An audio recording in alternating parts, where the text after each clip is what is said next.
Assalamualaikum warahmatullahi wabarakatuh. Waalaikumsalam warahmatullahi wabarakatuh. Waalaikumsalam warahmatullahi wabarakatuh. Okay, thank you very much for joining this class today. Terima kasih yang sudah join pada kelas hari ini. Jadi pada pertemuan ini kita akan lanjutkan untuk materi kita ya, terutama di TOEFL.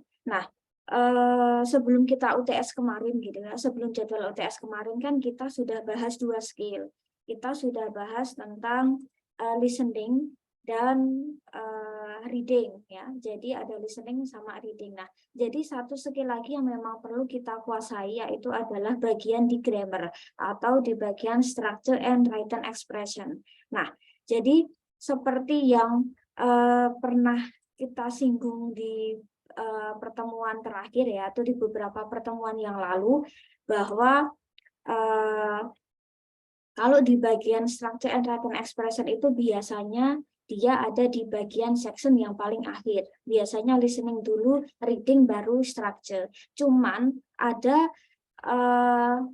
yang biasanya juga listening, structure baru reading. Nah, tapi biasanya antara reading sama structure itu biasanya saling gantian ya. Cuman kalau nanti kita ujian gitu ya, ketika nanti kita ujian untuk pretest dan post-test, maka nanti sesuai dengan urutan apa yang sudah kita bahas gitu ya. Jadi kita akan ke listening dulu, reading baru ke structure sama written expression atau di grammar gitu ya. Nah, jadi seperti yang pernah kita singgung sebelumnya, kalau di bagian structure gitu ya, di bagian SWE, kalau mungkin kita familiarnya dengan SWE, bahwa itu ada dua jenis ada dua jenis soal yang harus diujikan, yaitu bentuk multiple choice sama esai ya, tetapi juga intinya di multiple choice. Jadi ada dua jenis soal gitu ya pada SWE, tetapi intinya ya semua pilihan ganda. Cuman yang satu mungkin modelnya adalah pilihan ganda, yang satu itu modelnya adalah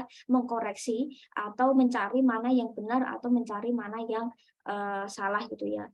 Nah, seperti yang sudah pernah kita bahas, mungkin sekilas dulu ya tentang apa itu di bagian SWE. Mungkin barangkali juga sudah agak lupa ya karena kita 2 minggu udah nggak kuliah. Nah, jadi di bagian ini ya, kalau kita lihat,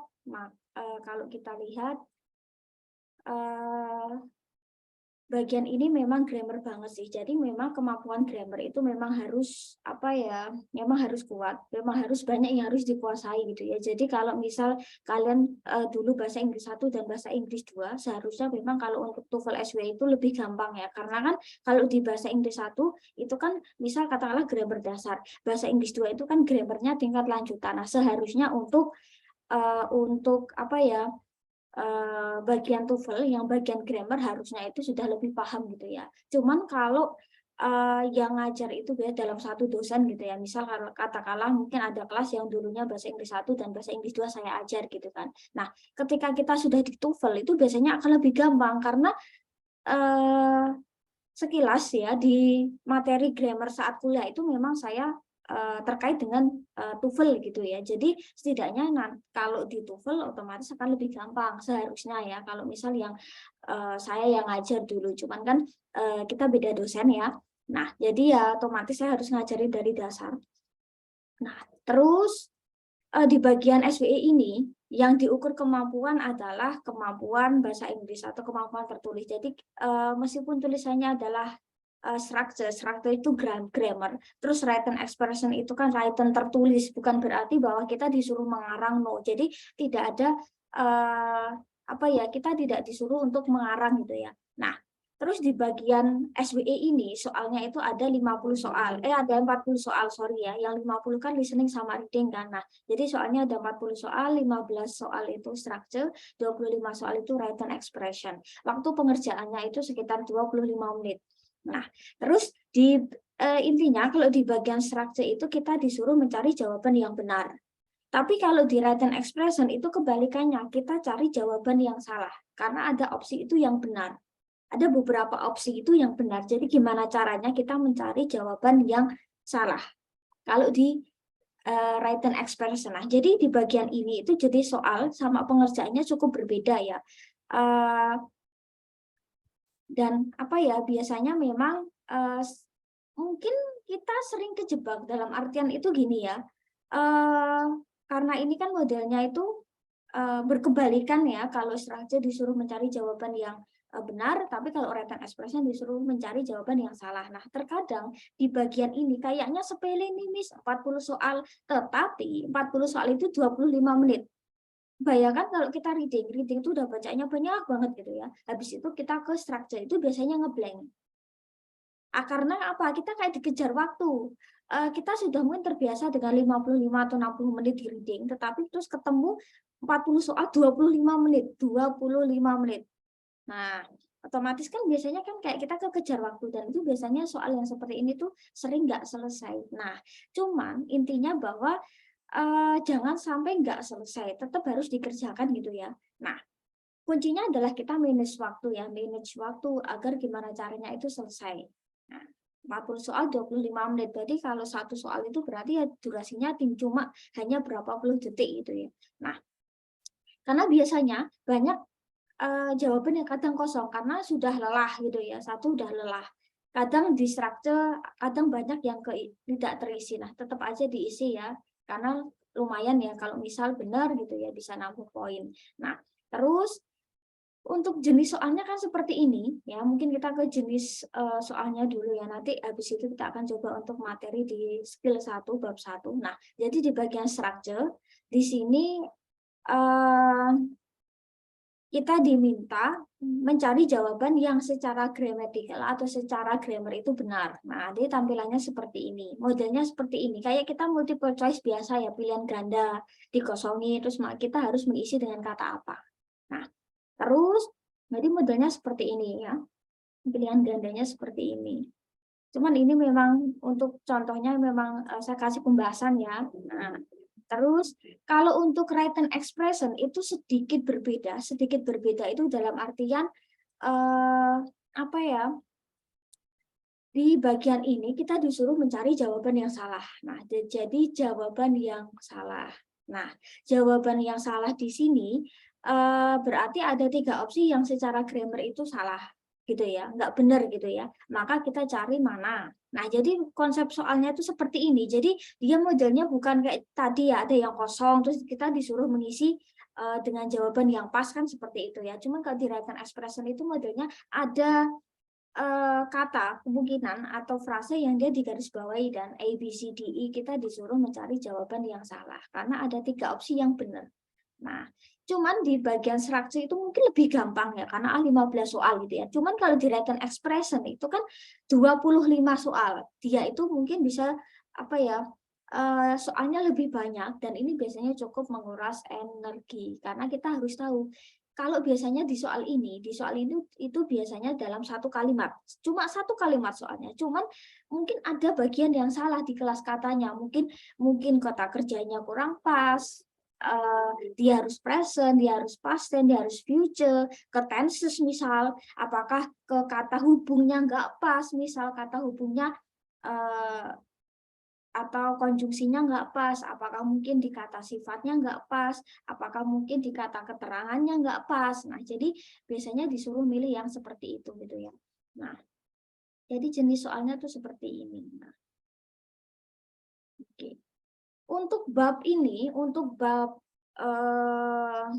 structure and written expression itu kan sangat-sangat banyak ya, sangat banyak.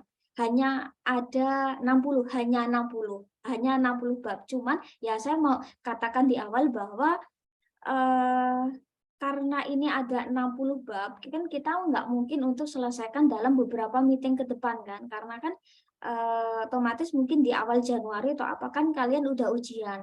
Nah, nggak mungkin kita 60 bab ibarat kata 4-6 pertemuan gitu ya. Nah, jadi mungkin nanti akan saya berikan untuk rangkuman materi ya. Jadi kita bahas untuk di beberapa bab saja, nanti selebihnya juga mahasiswa yang belajar sendiri ya, karena memang kita keterbatasan waktu gitu ya. Nah, oke.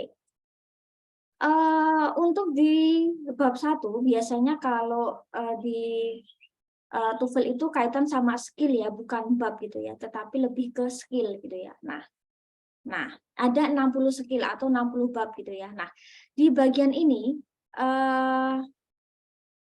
setiap bab itu saling berkaitan. Maka dari itu ya seperti yang tadi saya bilang bahwa setiap bab dalam grammar itu kan saling berkaitan. Maka dari itu ya penguasaan grammar itu memang harus kuat karena setiap bab itu nyambung gitu ya. Jadi per bab itu nyambung dengan bab-bab setelahnya gitu ya. Jadi ya memang harus intensif sih untuk belajar. Nah, kalau di bagian skill 1 itu kita diminta fokus kepada subjek dan verb.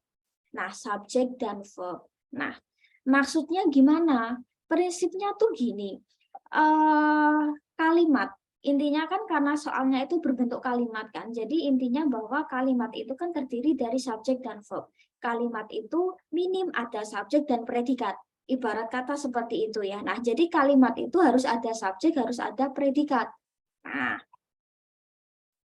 jadi subjek dan predikat itu ibarat kata itu dia harus connect ya, dia harus nyambung.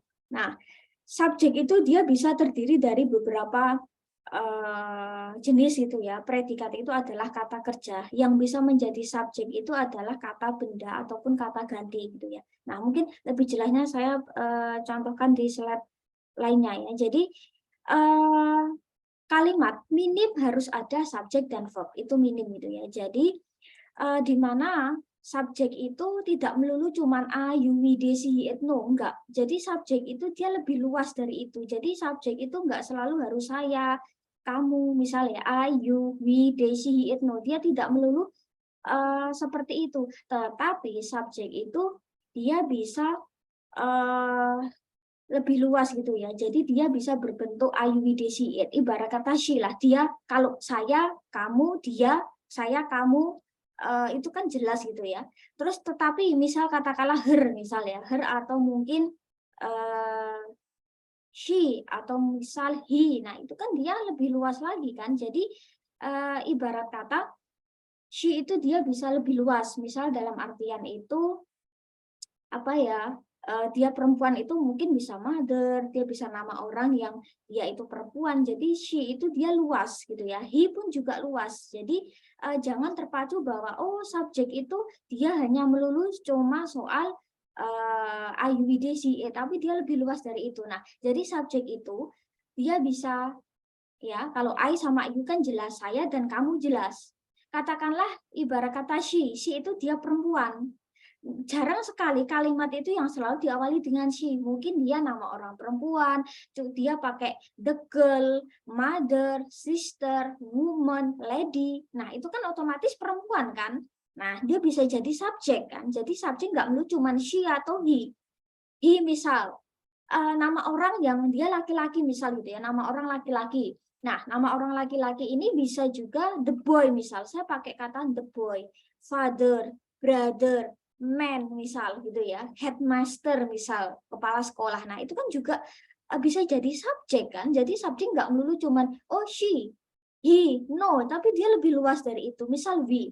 We itu juga luas. We itu cuma bukan hanya mengacu you and I, aku dan kamu dan aku, tetapi misal my friend and I, my friend and I, my family and I, Rini and I. Nah, jadi we itu pun juga luas. They apalagi, they itu mereka. Mereka itu ya bisa juga ke benda mati atau benda orang atau hewan yang dia bentuknya jamak, misalnya the students misal gitu ya. Students misal katakanlah. Terus misal saya ketikkan di sini ya, misal students, teachers.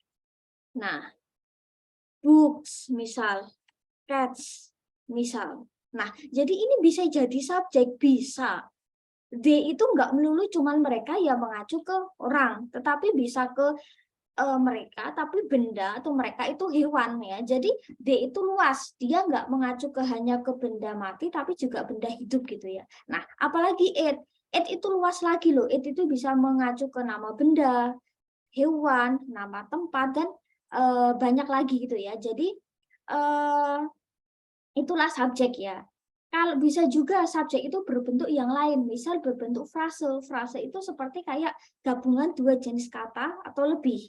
Dua jenis kata. Misal kata sifat plus kata benda. Nah, kalau di TOEFL itu memang kuat grammarnya, terutama di kelas kata. Mungkin kalau kalian masih ingat, misal kalau dulu diterangin ya, kayak kata benda, kata sifat, adjective, noun, verb, gitu ya.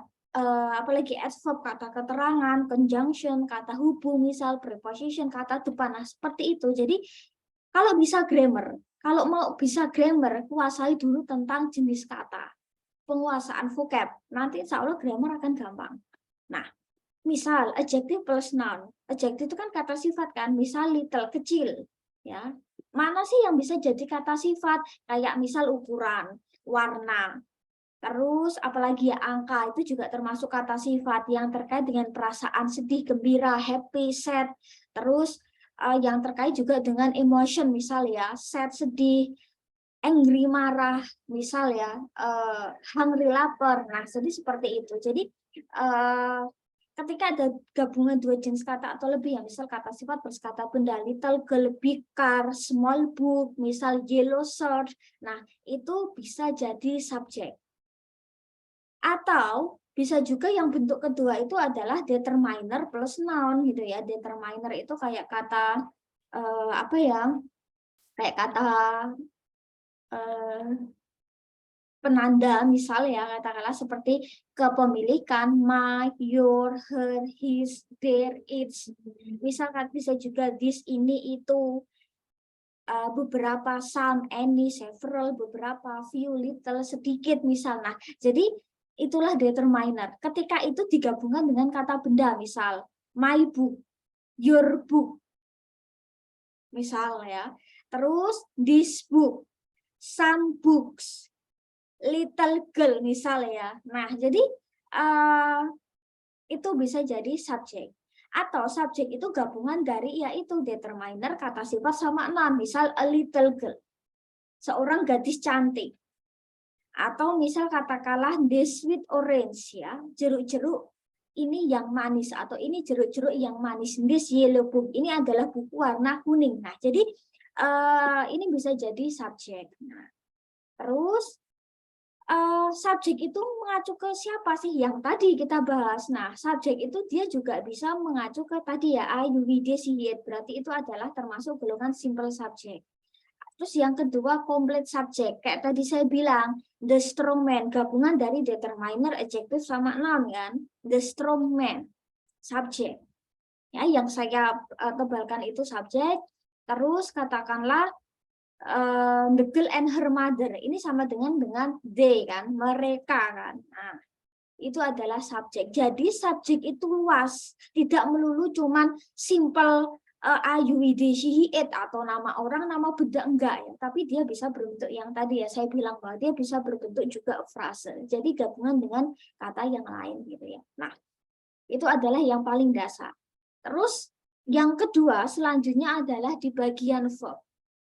Verb di sini adalah kata kerja.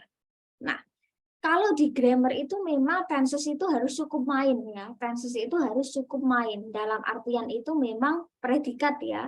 Karena tenses itu kan terkait dengan verb gitu ya. Tenses terkait dengan verb. Kata kerja selalu terkait dengan tenses, meskipun sebenarnya ya kata kerja itu sudah menunjukkan tensesnya sendiri sebenarnya. Nah, ini misal ya kalau kita tulis di sini.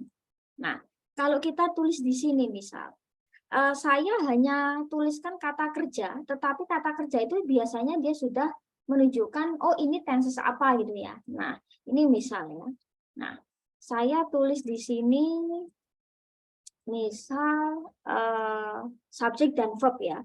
Nah, I misalnya, saya belajar, I study. Di sini cuma ada subjek dan verb satu. Nah, di sini saya cuma menulis satu aja, misal subjek plus verb satu. Ini tensesnya apa? Langsung keluar ya bahwa dia adalah present tense ya, simple present kan. Nah, oke. Nah, tanpa harus selalu harus pakai kalimat yang kalau dalam bahasa Indonesia mungkin kalian harus subjek, predikat, objek, SPO, SPO, kano. Kalau dalam bahasa Inggris itu minim subjek dan predikat itu udah cukup ya. Nah, jadi misal saya cuma menulis I study, saya belajar. Nah, di sini subjek plus verb satu dia menunjukkan simple present tense gitu ya. Nah, terus misal ya, study, katakanlah ya. Terus misal kata I studied, misal di sini ada subjek plus verb 2. Nah, di sini dia juga sudah menunjukkan tensesnya. Penggunaan verb 2 itu adalah simple past. Nah, terus misal I studied ya. Oke. Nah, terus misal I will study. Nah, ya. Misal di sini ada subjek plus will plus verb 1 misal. Nah, verb 1. Nah, ya. Oke, itu adalah future gitu ya. Nah, oke.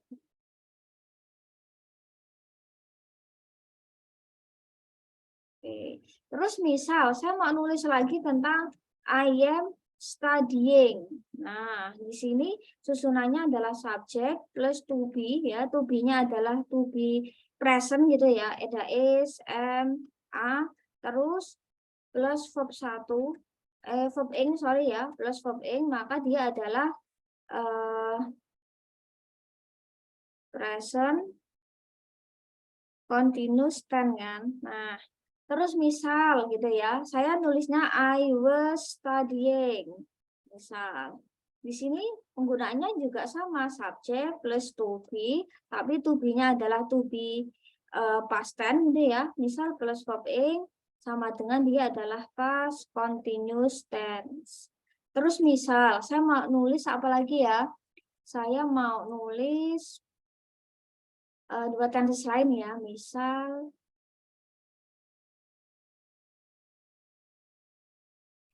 I have studied. Misal di sini ada subjek plus have atau has ya. Kalau yang memakai adalah IUVD maka dia pakainya have. Tapi kalau yang memakai she it maka dia pakainya has gitu ya. Plus gitu ya. Plus verb 3 ya. Maka dia adalah present perfect ya. Terus kalau misal saya tulis I had studied, nah terus di sini ada subjek, misal ya had plus verb 3, nah maka dia adalah past perfect. Nah, jadi tanpa saya harus menulis kalimat yang panjang ya, saya cuma subjek, verb selesai. Itu sudah menunjukkan apa itu tensesnya. Nah, intinya kuasai untuk tenses yang ini ya. Jadi ada simple present, simple past tense gitu ya. Terus simple future, present continuous, past continuous, present perfect sama past perfect itu harus dikuasai. Nah ya. Nah, kalau present tense kan membahas sesuatu kejadian yang terjadi pada saat ini ya. Saat ini kebiasaan. Kalau simple past tense membahas sesuatu yang terjadi di waktu yang lampau. Kalau simple future membahas masa yang kejadian yang akan datang. Kalau misal katakanlah verb ing gitu ya. Verb ing itu membahas masalah sekarang ini. Kalau present continuous berarti yang terjadi di saat ini. Tapi kalau past continuous, past kan masa lampau, sedangkan continuous saat ini berarti kejadian yang terjadi di masa lampau. Misal, semalam aku sedang nonton TV jam 7. Apakah sekarang masih nonton TV? Ya enggak. Kan? Nah, kan dia bilangnya saat jam 7 dia lagi makan, misal ya. Nah, misal saya sedang makan atau saya lagi makan jam 7 semalam. Nah, sekarang yang enggak ada kaitannya. Dia emang sedang makan tetapi pas semalam gitu ya, semalam jam sekian dia sedang makan, tapi kalau sekarang ya nggak ada hubungannya ya, karena pas kan modelnya dia cuma retell story, cerita doang kan, tapi kan sekarang udah nggak lagi. Nah, terus present perfect itu membahas sesuatu yang sudah terjadi ya. Present perfect itu lebih ke sudah terjadi di waktu yang lampau tapi saat ini masih gitu ya. Misal saya sudah tinggal atau saya sudah belajar sejak 2 jam lalu. I have studied 2 years ago misal. Saya sudah belajar sejak 2 jam yang lalu. Berarti saat ini berarti masih belajar kan. Jadi sesuatu yang sudah dilakukan di masa lampau tetapi masih kaitan sama masa sekarang. Terus I had studied itu adalah past perfect. Jadi perfect itu, bentuk perfect ya, past perfect itu lampaunya dari past tense. Jadi past tense itu lampau. Misal saya sudah belajar kemarin, saya belajar kemarin. Itu kan lampau. Kalau past perfect berarti kejadian yang sudah terjadi tetapi di waktu yang lampau. Misal, kemarin tuh aku ke rumah kamu. Berarti kemarin aku rumah kamu kan udah lampau. Tapi pas mungkin ya kemarin aku ke rumah kamu tapi kamu sudah selesai makan misal. Aku kemarin ke rumah kamu, tapi kamu sudah selesai belajar. Nah, berarti intinya bahwa ada kejadian yang setelah terjadi di waktu yang lampau. Nah, itulah past perfect. Nah, ini bahasa Inggris 2 ini biasanya. Kalau bahasa Inggris 2 saya ngajari tenses ini. Bahasa Inggris 1 dan bahasa Inggris 2 tuh pelajaran saya kayak gini.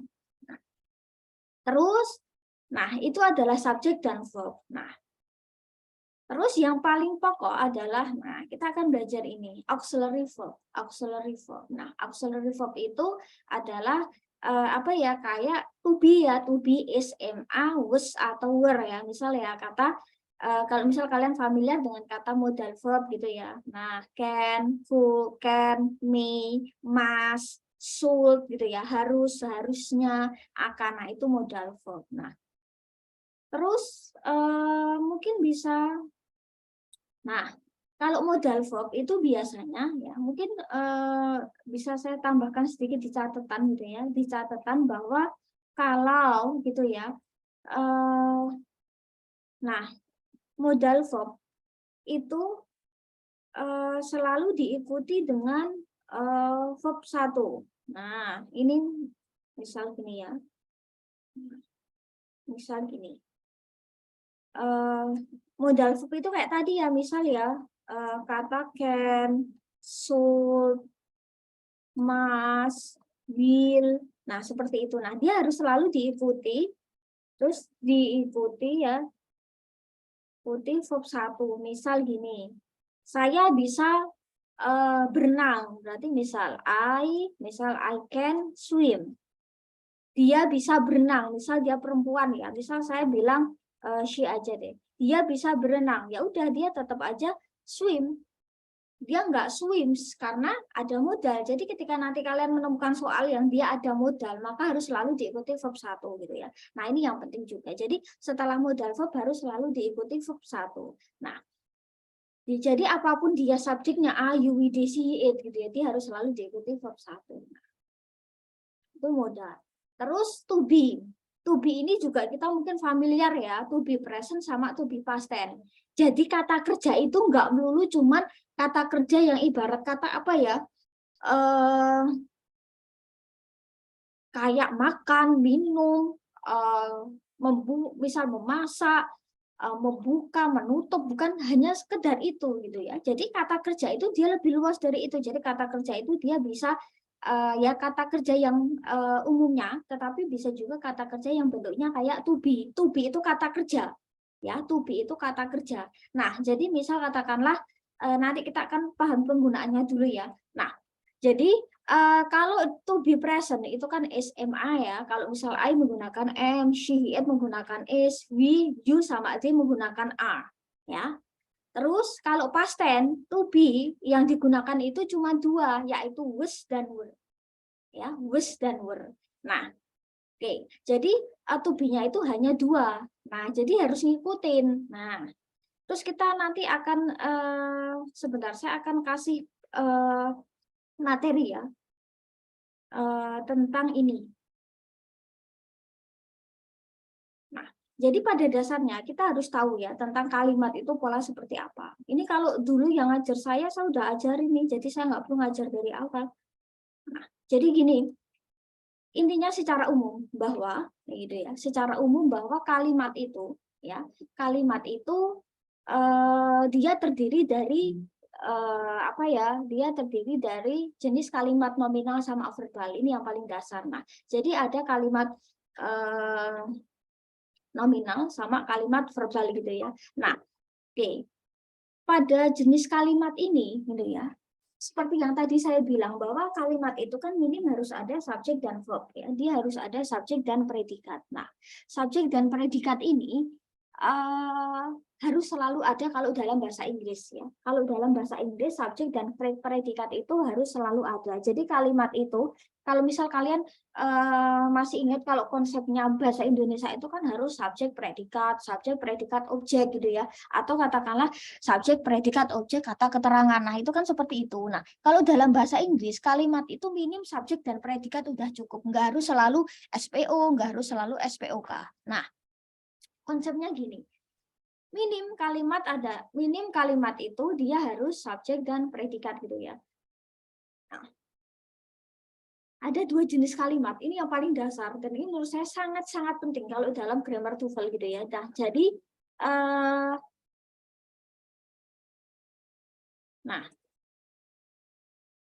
tadi sudah ya tentang subjek, tentang apa tadi kan sudah. Nah, jadi kalimat verbal tadi sudah kita bahas ya. Jadi kalau setelah subjek itu selalu diikuti dengan modal verb, terus diikuti dengan verb 1 ya. Nah, terus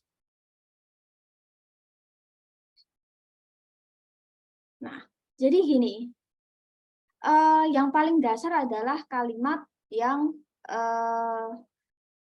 pertama itu mungkin kalimat nominal dulu kali ya. Nah, baru nanti kita ke kalimat yang verbal. Nah, sebentar ya.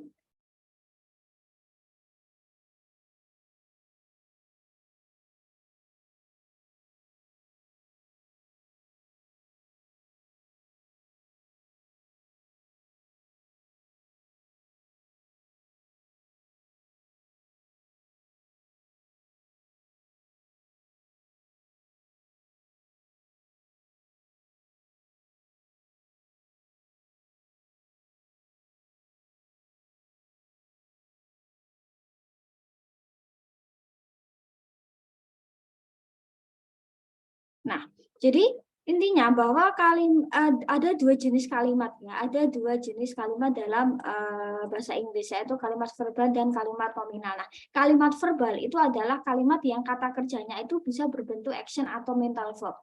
Nah, action atau mental verb itu adalah kata kerja yang ya umumnya ya, kata kerja yang mengandung action, kata kerja yang misal katakanlah kayak kata membaca, menulis, berlari, bercerita, berbicara, menutup, misal open, close, dan sebagainya. Jadi kata kerja yang normal kata kerja gitu ya, atau berbentuk mental verb seperti ya kata kerja yang tidak membutuhkan banyak action ya, misal kayak kata kerja kayak bermimpi, memikirkan, membayangkan, terus dan sebagainya. Nah, yang normal kata kerja yang kita pelajari, nah itu adalah kalimat yang pola kata kerjanya itu menggunakan action atau mental verb ya, kata kerja pada umumnya. Nah, misal saya sarapan, prinsipnya tuh sama kayak bahasa Indonesia, bahasa Inggris. Misal saya sarapan, I have breakfast. Saya membaca buku, I read a book. Saya makan apel, I eat an apple. I get up in the morning. Saya bangun di pagi hari. Ya udah, itu normal gitu ya. Itu normal ya. Jadi penggunaannya itu ya secara normal gitu ya, subjek plus verb. Nah, terus yang bentuk kedua ya, jadi kalau verbal itu menggunakan kata kerja yang pada umumnya menggunakan kata kerja yang dia harus selalu mengikuti tenses ya. Kalau tadi saya bilang ya, kalau misal katakanlah kayak di present tense gitu ya, present tense menggunakan subjek plus verb 1. Terus kalau di past tense menggunakan subjek plus verb 2. Terus kalau misal di present continuous menggunakan to be plus verb ing. Terus kalau di future menggunakan will verb 1 ya. Kalau di perfect, simple present perfect dia menggunakan apa ya namanya ya? Have has plus verb 3, kalau di past perfect kita menggunakan had plus verb 3 ya, normal ya. Jadi ini selalu mengikuti tensesnya. Nah, terus ada yang kedua adalah pola nominal. Kalau verbal itu menggunakan kata kerja. Kalau kita menemukan kata kerja, maka kita gunakan pola verbal. Terus pola nominal. Nah, kalimat nominal ini kalimat yang verbnya itu berbentuknya to be. To be itu berarti bisa is, am, are, was, atau were pada pola predikat. Setelah itu, dia wajib diikuti dengan kata sifat, kata benda, kata keterangan waktu atau tempat. Kalau kalimat verbal itu kan subjek predikat selesai kan? Tadi kalau misalnya kita bilang saya makan, I eat. Misal saya minum, I drink, selesai. Saya minum, saya makan, selesai. Tidak harus selalu diikuti oleh objek kan. Subjek, predikat bisa jalan. Kalau di verbal, minim dia, subjek dan predikat gitu ya. Saya bilang ya, minim dia harus, nah mungkin harus terdiri dari, nah subjek plus verb atau subjek plus predikat, selesai. Nah, kalau dibentuk nominal, dia harus diikuti dengan kata yang lain. Misal, saya mau bilang bahwa dia cantik. Kita artikan aja berbahasa Indonesia misalnya. Dia cantik, she beautiful. Ya, kalau kita artikan per kata ya, dia cantik, she beautiful. Nggak bisa. Gimana caranya? Kalau dalam bahasa Inggris itu ketika dia ada subjek, dia harus ada verb. Ketika ada subjek, dia harus ada predikat. Gimana caranya? Nah, kan beda prinsipnya mungkin dengan bahasa Indonesia gitu ya. Cuman kalau bahasa Inggris, kenapa kok bahasa Inggris itu susah? Ya karena itu ada aturan-aturan yang pokoknya harus ada gitu loh. Dia cantik. Kalau kita artikan per kata, she beautiful nggak jalan. Ada she, ada subjek, harus ada verb. Lah verbnya apa? Oh, kalau kita nggak menemukan kata kerja, dia cantik. Apakah ada kata kerja di dalamnya? Oh, nggak ada. Dia cantik. Ada dia sebagai subjek, cantik itu kata sifat. Nggak ada kata kerja. Dia cantik. Berarti kita harus menggunakan verb. Karena di sini ada subjek, maka kita butuh verb. Ya, maka kita butuh verb yaitu bentuknya to be. Jadi ketika kalian nggak menemukan verb, nah, ya gunakanlah bentuk to be, entah itu SMA, was atau were. Nah, tetapi subjek dan predikat kan harus nyambung ya, karena she yang menggunakannya is. Nah, misal aku di sini. Kalau kita artikan bahasa Inggris, I here, nggak bisa. Nah, here itu apakah kata kerja? No, here itu di sini tuh kan menunjukkan tempat. Padahal ada subjek. Berarti harus ada verb, maka kita harus butuh yaitu verbnya, yaitu berarti I am here. Kami murid, to be itu enggak selalu loh diartikan adalah. To be itu SMA, was, were enggak selalu bisa diartikan dengan adalah gitu ya. Nah, terus maka dari itu gitu ya, kita gimana caranya gitu ya, kalimat itu ya minim ya itu harus ada katakanlah predikat ya. Misal kami murid, we student nggak bisa gitu. We student nggak bisa. Maka kita butuh yaitu verbnya. Kami murid. Nah, we student nggak bisa. Maka ketika ada subjek, misal we, maka dia butuh predikat atau butuh verb. Nah, jadi konsep dasarnya itu. Nah, jadi kalimat itu, misal katakanlah ya, kalimat itu ya minim dia harus seperti itu gitu ya. Harus selalu ada subjek dan predikat. Nah, terus misal, oke. Misal kalau kita ke sinilah, ini yang paling dasar misal. Kita mungkin sedikit ngarang sedikit gitu ya. Nah, biar kita tahu konsep, oh mana verbal, mana nominal. Nah, di sini misal, saya mengunjungi rumah nenek setiap akhir minggu. Atau setiap minggu misal. Nah, di sini ada kata saya mengunjungi, ada kata kerja. Maka kita gunakan pola verbal. I visit grandma house every Sunday. Kita menggunakan kata visit. Misal, saya mengunjungi rumahnya di Solo. Misal, rumahnya siapa? Rumahnya nenek ada di Solo. Atau misal rumahnya nenek di Solo. Nah, gimana caranya? Kalimat itu harus ada subjek dan verb kan. Rumahnya misal berarti her house kan. Rumahnya nenek kan. Nah, her house in Solo kan seharusnya gitu ya kalau kita artikan, tapi nggak bisa rumahnya. Her house kan bisa jadi subjek ya kalau tadi kalian mendengarkan di awal kan. Nah, maka kita butuh yaitu verb. Kalau misal ini saya hilangkan. Nah, hilangkan. Nah, di sini langsung ya pakai. Nah, di sini kan tambahkan verb yang hilang. Maka di sini harusnya memang ada verbnya. Maka di sini sebagai subjek gitu ya. Dan ini sebagai verb. Setelah verb terserah, yang penting ada subjek dan verb. Jadi ketika kalian nggak menemukan kata kerja, gunakanlah verbnya bentuk to be ya, entah SMA atau was, were. Nenek tinggal dengan kakek. Nah, di sini ada kata tinggal, maka kita menggunakan kata kerja kan, berarti grandma stays with grandpa misal. Mereka bahagia di sana. Mereka mengacu ke nenek dan kakek. They, kalau mereka bahagia di sana, they happy there, kan seperti itu. Kan nggak bisa kan? Ya kan? Kalau kayak gini kan nggak bisa. Nah, ya kan? Ini ada subjek, harus ada verb. Nah, maka kita gunakan misal, nah di sini kan tambahkan verb, maka they are happy there. Ini adalah prinsip dasar seharusnya di grammar.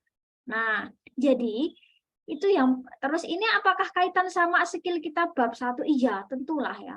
Nah, soal yang pertama biasanya nggak harus selalu nomor pertama sih, cuman ya memang, nah kalau di dalam TOEFL itu biasanya ada beberapa hal yang harus kita perhatikan, yaitu ada jenis soal yang dia intinya bahwa kalimat tidak memiliki subjek. Ada satu kalimat, kayak tadi saya bilang kalimat itu kan minim subjek dan predikat, subjek dan verb. Nah ada soal gitu ya, ada soal yang dia nggak memiliki subjek. Kita kuncinya mencari subjeknya yang mana, ya. Nah di sini ada contoh pertama. Nah kita cobalah ngerjain. Nah di sini tadi saya bilang, ya kalau karena Oke, mungkin sedikit saya tambahkan sedikit ya. Nah, jadi kalau di dalam oke, saya tambahkan ya untuk sedikit ya. Nah, kalau di dalam TOEFL penggunaan kalimat pasif itu apa ya? Cukup main ya. Pasif itu kayak misal makan jadi dimakan, minum jadi diminum, buka jadi dibuka, seperti itu ya. Nah kalau dalam bahasa Inggris gimana, misal kalau saya pengen membentuk pasif, nah jadi ini sebenarnya pernah kita bahas di listening deh ya. Kita pernah sekilas bahas listening ya kalau di pasif ya. Nah misal gini ya. Nah, oke. Kalau kalian menemukan to be, pasif itu selalu ditandai dengan verb 3. Ya, kalau kalian menemukan to be, is ya, misal ya katakanlah is, am, a plus verb 3, maka dia adalah pasif ya. S, dia adalah pasif plus verb 3. Itu artinya bisa apa ya, di gitu ya, atau misal ter ya. Nah, di titik-titik atau misal di ter titik-titik. Nah, to be, kalau kalian menemukan ini, to be plus is, ma plus verb 3, dia adalah pasti pasif ya. Misal kayak nah ya. Terus misal kalian menemukan lagi pola to be plus was were plus verb 3, dia pasti pasif ya.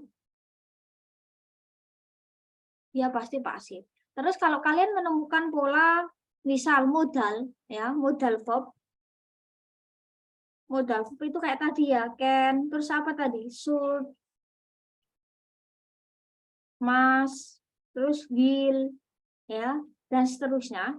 Terus kalian menemukan kata be plus verb 3, ya, dia juga pasif. Nah, terus kalau kalian menemukan pola have atau has plus been plus verb 3, ya, maka itu pasti pasif ya. Nah, ini kan kalau tensesnya kan present perfect ya. Nah, kalau ini adalah future. Oke. Kalau ini present kan, present tense. Kalau ini adalah past tense itu ya. Nah, terus kalau kalian menemukan had ya plus been plus verb 3, maka dia juga pasif, yang dia adalah past perfect kan. Nah, terus kalau kalian menemukan apa lagi ya? Kalau kalian menemukan to be gitu ya. Entah, nah ya, to be, is, am, a plus being plus verb 3, dia juga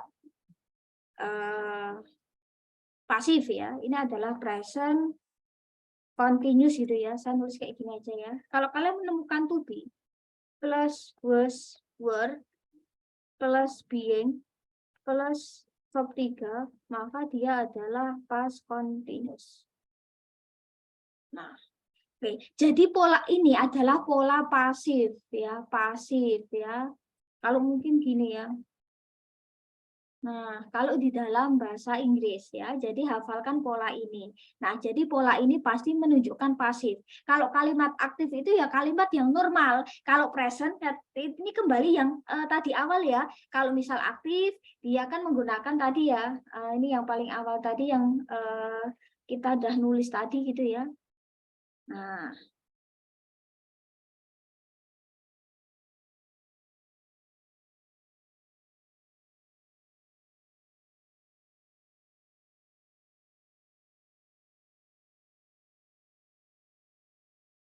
oke, ini saya gabungkan aja ya dengan ini.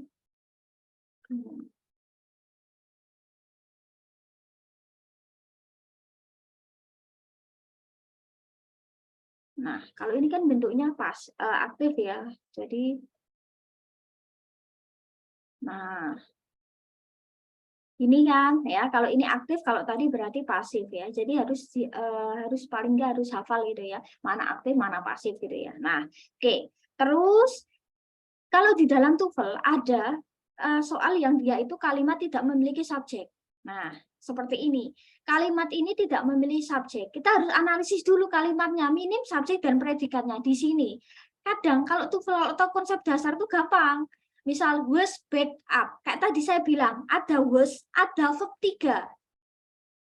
Ini verb 3 ya, dari kata back up ya. Tapi ini kan dia verb 3 kan. Nah, dia regular verb kan. Nah, was back up. Berarti ini adalah pasif ya kan. Kalau pasif kan tetap kata kerja kan, meskipun dia bentuknya pasif. Nah, tanpa harus selalu kita tahu arti, tanpa harus kita selalu analisis semuanya. Kan ini udah kelihatan. Di sini ada was plus verb 3. Ya, di sini adalah past tense. Maka di sini harus ada subjek. Kayak tadi saya bilang, subjek dan verb itu harus jejeran. Nah, di sini harusnya ada subjek, berarti ada subjek yang hilang kan? Di sini karena ada verb. Kalimat kan kalau ada verb harus ada subjek. Kalau ada subjek ya harus ada verb kan? Nah, di sini kan ada verbnya, nggak ada subjek, berarti kuncinya kita mencari subjek. Kira-kira A, B, C, D, mana yang bisa jadi subjek? Apakah yesterday, kemarin? Kan nggak bisa. Ya, ini kan keterangan waktu. In the morning, di pagi hari, apakah bisa jadi subjek? No, nggak bisa. Traffic, bisa. Bisa, dia kata benda. Kemacetan, bisa. Cars, mobil, boleh. Nah, berarti pilihannya apakah C atau D? Nah, kita harus tahu konsepnya di sini. Nah, ada kata was. Was itu kan tunggal. Kalau were berarti jamak. Maka yang benar adalah traffic. Ya, kalau dia tunggal, maka menggunakan was. Kalau dia jamak cars, maka dia harusnya kan pakainya were kan? Ya enggak sih? Nah, maka yang benar adalah yang traffic. Nah, yang penting kita harus tahu konsep tunggal atau jamak. Oh, kalau was itu untuk tunggal, oh kalau were untuk jamak. Oh, SM itu menggunakan tunggal, A itu menggunakan jamak. Jadi harus tahu subjeknya itu tunggal atau jamak ya. Kalau dia tunggal pakainya was, kalau dia jamak pakainya were. Nah, jadi dasarnya itu loh. Tadi saya dari tadi bilang bahwa oh subjek verb itu ya ini. Nah, terus yang kedua, was ringing continuously for hours. Di sini ada kata was ringing. Di sini kalimatnya kan nggak pasif kan, dia aktif kan, ada to be plus ada to be past tense kan, was plus verb ing, maka dia adalah past continuous kan. Nah, di sini ada verbnya, ada predikat, nggak ada subjek. Kita cari subjeknya yang mana? Loudly. Itu adverb. In the morning, di pagi hari, itu juga kata keterangan waktu, nggak bisa. Nah, berarti tinggal the phone atau the bells. Karena di sini was, maka subjeknya juga harus tunggal, maka otomatis the phone. Ya, nah. Kalau the bells kan dia banyak. Kalau dalam bahasa Inggris kan ketika biasanya kata benda itu jamak, kebanyakan kan di ending dengan s atau s kan. Nah, maka yang benar adalah yang C. Di sini sebenarnya udah ada pembahasannya ya. Nah, terus yang kedua, kalau tadi kalimatnya itu dia missing subject, maka kalimat ini tidak memiliki verb, maka kita harus cari verbnya apa. Nah, Oke, nah di sini. Newspapers every morning and every evening. Koran titik-titik setiap pagi dan setiap siang. Nah, kita telah satu-satu. Mana yang bisa jadi verb ya? Delivery bisa jadi verb. No, delivery itu noun. Delivery, pesanan. Ya, pesan antar nggak bisa. Kalau deliver itu kata kerja, kalau delivery bukan. Yang si on time, keterangan waktu. Regularly, keterangan waktu secara teratur. Maka yang bisa jadi verb adalah a delivered. A delivered itu kan dia pasif kan? Dari to be plus verb 3. Dia tensesnya apa? Misal O adalah present kan? Ya, tadi saya bilang tadi yang tadi. Nah, maka yang benar yang B. Nah, terus soal nomor 2, engineers bla bla bla for work on the new space program. Kita cari verbnya yang mana? Nah, kelihatan yang bisa jadi verb itu kata kerja sama tadi ya, to be kata kerja, have has kata kerja, modal kata kerja, ya kan tadi di awal, maka otomatis dia jawabannya adalah yang B. Kelihatan banget. Jadi soalnya sebenarnya grammar itu gampang, asalkan kita tahu konsep tadi ya, konsepnya. Nah, terus yang ke selanjutnya, kalimat itu memiliki subjek dan verb tapi nggak sempurna. Nah, nggak sempurnanya gimana? Ini kembali ke tenses misal.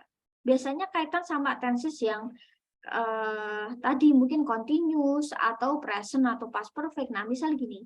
Nah, oke.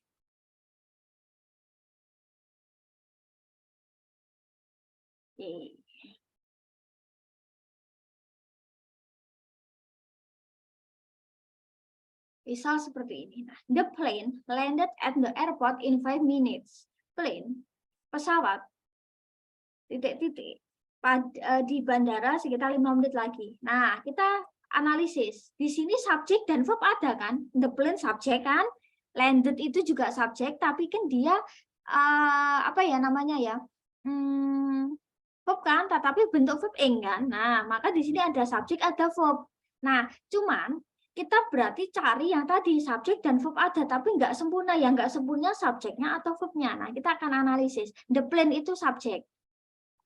Terus kita analisis A, B, C, D. A, it is. It tadi kan subjek kan, A, U, V, D, C, it. Dia subjek kan, berarti kalau di sini kita kasih it is, double subjek dong, nggak bisa. Nggak boleh. Kalimat itu nggak boleh double subjek. The plane it is, nggak boleh. Nah, it really is. Apalagi ini. Ini juga sama ada kata it, berarti dia double subjek, nggak boleh. Nah, oke. Terus yang C, is descending. The plane subject. Is tadi kan verb, ya kan? Verb. Maka subjek verb ada. Terus ini ada descending, ada verb ing. Nggak bisa, karena di sini sudah ada verb, di sini verb. Nggak boleh double verb. Maka, nah, double subject nggak boleh, double verb nggak boleh. Maka yang benar adalah yang D, will be landed. Ya, ini tensesnya apa tadi yang kita udah bahas, yaitu adalah future. Will be plus verb 3. Maka jawaban yang benar adalah yang D. Nah, ini pun juga sama konsepnya gitu ya. Nah, jadi seperti itu. Nah, oke. Jadi yang paling dasar itu yaitu yang penting ya skill, karena skill itu kan saling berkaitan ya. Jadi memang kita harus paham gitu ya bahwa intinya bahwa kalimat itu harus ada subjek, harus ada verb. Intinya itu ya. Jadi harus ada subjek, harus ada verb. Gimana caranya? Jadi kalian nggak harus selalu mengartikan.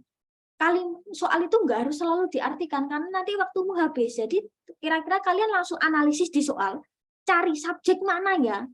Verbnya mana? Oh, kalau ada subjek kok verbnya nggak ada, berarti yang dicari adalah verb yang hilang. Kebalikannya, kalian baca verbnya ada nih, misal ya, tapi subjeknya nggak ada. Gimana caranya? Harus cari subjek. Mana apa sih yang bisa jadi subjek kembali yang tadi A, U, V, D, C, it, atau dia berbentuk yang tadi? Atau mana yang bisa jadi verb? Apakah kalimat aktif? Ya, kembali ke tadi ya 7 rumus tadi, atau kalimat yang pasif yang pakai verb 3. Nah, jadi kuncinya itu sesimpel itu, just simple. Nah, jadi itu yang paling dasar. Nah, itu adalah di bab 1. Next meeting kita ketemu di bab selanjutnya. Nah, yang penting kuasai dulu di bab 1 gitu ya. Nah, mungkin itu sih yang bisa saya sampaikan gitu ya. Jadi kalau memang mau TOEFL, mau belajar lebih di TOEFL atau mau ambil ikut tes TOEFL ya untuk keperluan tertentu yang memang belajarnya memang yang harus yang kuat. Itu sih. Mungkin itu yang bisa saya sampaikan, kurang lebihnya mohon maaf. Insya Allah kita oh iya, absen dulu sambil kita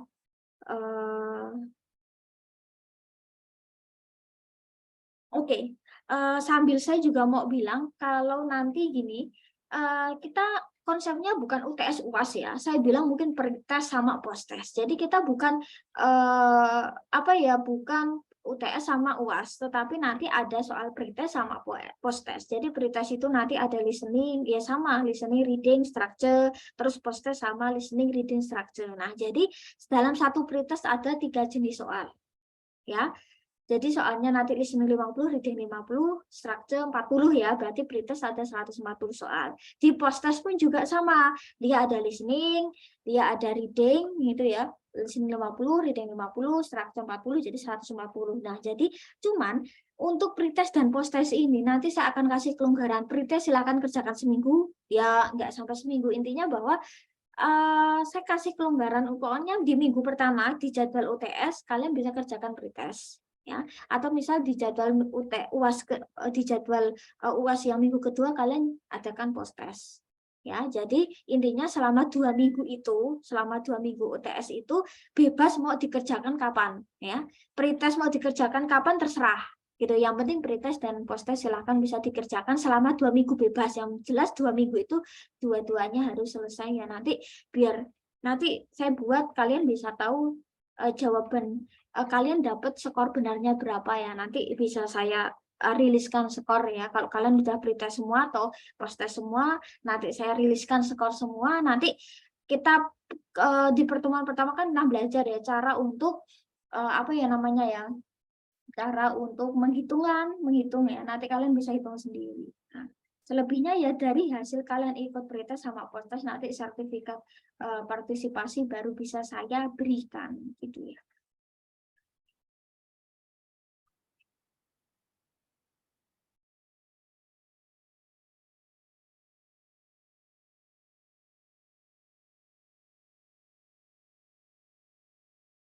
Ya, jadi untuk tambah lagi. Jadi untuk pretest sama posttest nanti kalian kerjakan secara online nanti via Google Form ya. Jadi kita nggak perlu harus ketemu terus kalian ngerjain di kelas, nggak mungkin ya, karena untuk waktunya kan otomatis lama ya, 2 jaman lebih nggak mungkin. Nah, jadi kalian yang atur sendiri untuk kuota sama internet ya, karena itu nanti soalnya kan apa ya, langsung 3 skill semua ya, jadi memang harus dipersiapkan ya untuk kuota. Kalau memang beneran longgar baru silakan dikerjakan gitu ya.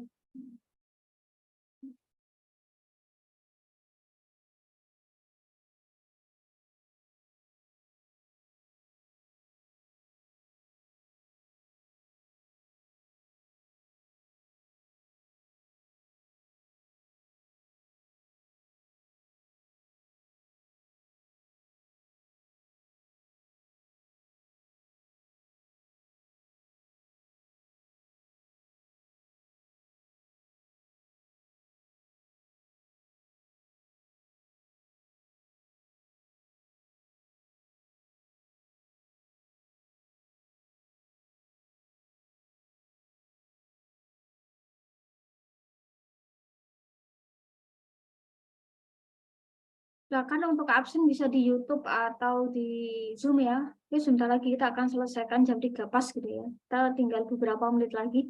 Nah,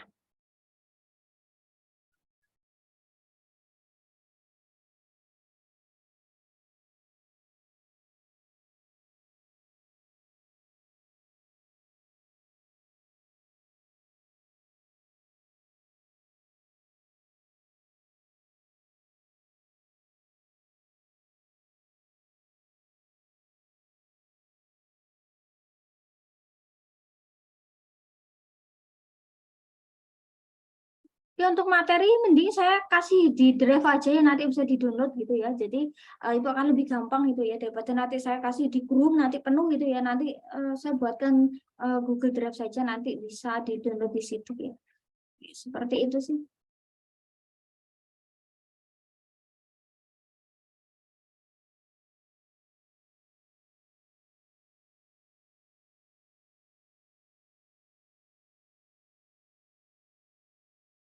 Saya kasih di grup nanti penuh.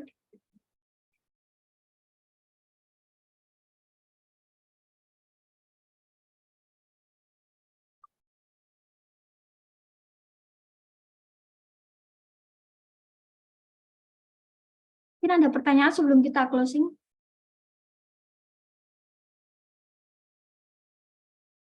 Nah, oke, untuk kuliah berikutnya kita, nah jadi kalau saya sih mending gini ya, jadi kita ambil hari Rabu saja karena via Zoom sama YouTube ya. Jadi kalian bisa ikut di Zoom, kalian bisa ikut di YouTube, itu lebih fleksibel ya daripada nanti kalau kita ketemu di kelas nanti kadang yang masuk pun sedikit, meskipun juga di online pun sedikit ya. Tapi intinya bahwa setiap minggu itu pasti ada kuliah gitu ya, jadi ya nggak mungkin ketinggalan materi gitu ya, nanti bisa lewat di YouTube gitu ya. Jadi maksud saya itu, daripada kalau kita tatap muka, padahal kalau materi TOEFL itu kan berkaitan, saya nggak mau untuk mengulang materi yang sebelumnya gitu, karena materi itu harus berlanjut gitu ya, saking banyaknya materi, jadi otomatis ya intinya ya kalian bisa belajar di YouTube, kalian juga bisa di Zoom gitu ya. Tergantung kuota lah ya. Kalau misal kuotanya berlebih ya silakan ikut di Zoom, tapi kalau misal kuotanya tersedia kuota YouTube ya itu juga silahkan gitu ya. Jadi bebas gitu ya. Itu sih.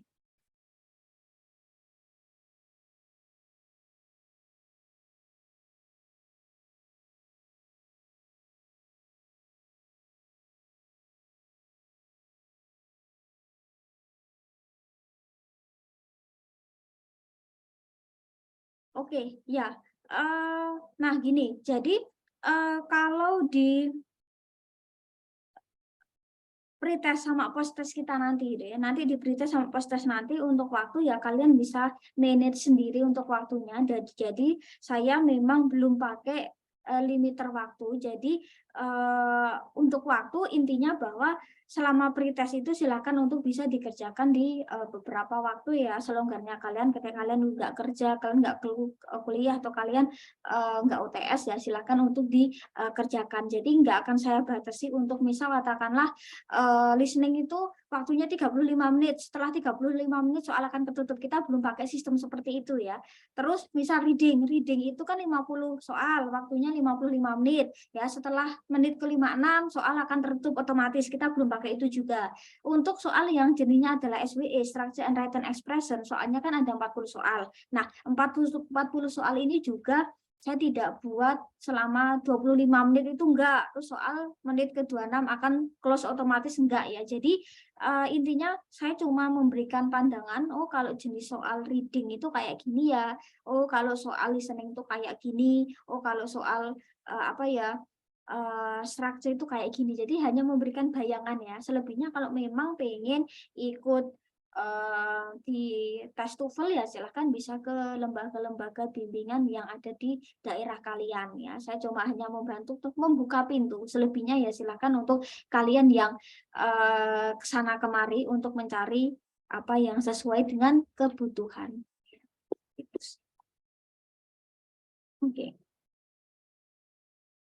Nah, mungkin itu saja yang bisa saya sampaikan. Semua juga bermanfaat ya bagi kita semua. Insya Allah kita ketemu ya dengan Zoom dan YouTube ya. Untuk link Zoom, link YouTube akan saya sampaikan di grup ya di beberapa waktu sebelumnya.